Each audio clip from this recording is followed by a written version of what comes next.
उस कमरे की खिड़की से नजारा शहर का नहीं, एक राज का था। रवि को ये कमरा मिले अभी सिर्फ 3 दिन हुए थे।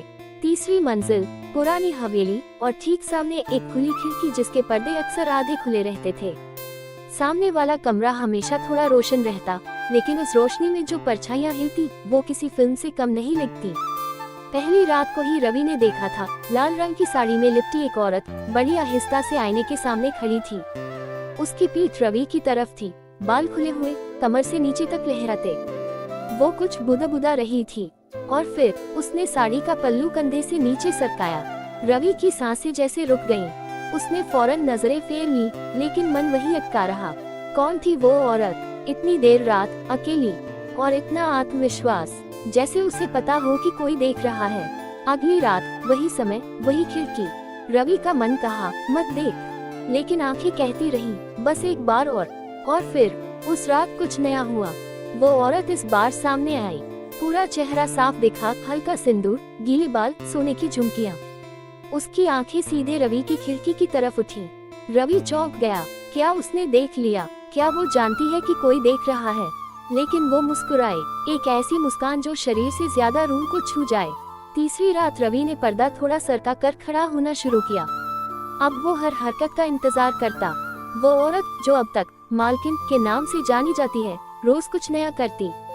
कभी नाइट गाउन में झूले पर बैठी सिगरेट पीती, कभी शीशे के सामने खुद से बात करती, कभी घंटों तक किसी पुरानी धुन पर बाल सुलझाती।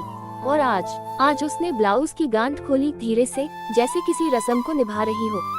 उसके बदन पर हल्की पीली रोशनी पड़ रही थी, बस उतनी कि सब कुछ छिपे भी और दिखे भी।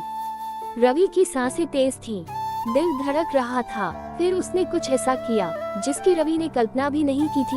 उसने धीरे से सामने का पर्दा पूरा खोल दिया, और उसकी आंखें सीधे रवि से टकराईं। वो मुस्कुराए, तुम देख रहे हो ना?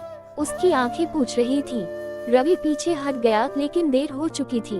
उस एक पल में कुछ टूट गया था, या शायद जुड़ गया था।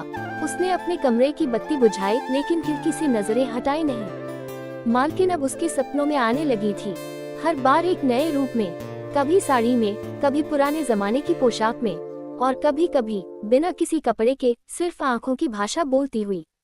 अचानक दरवाजा खटखटाया गया। टप टप टप। रवि ने चौंक कर देखा, रात के 1:30 बज रहे थे। दरवाजा धीरे से खुला। मालकिन सामने खड़ी थी, लाल साटन की साड़ी में, हाथ में पानी का ग्लास और एक मंद मुस्कान।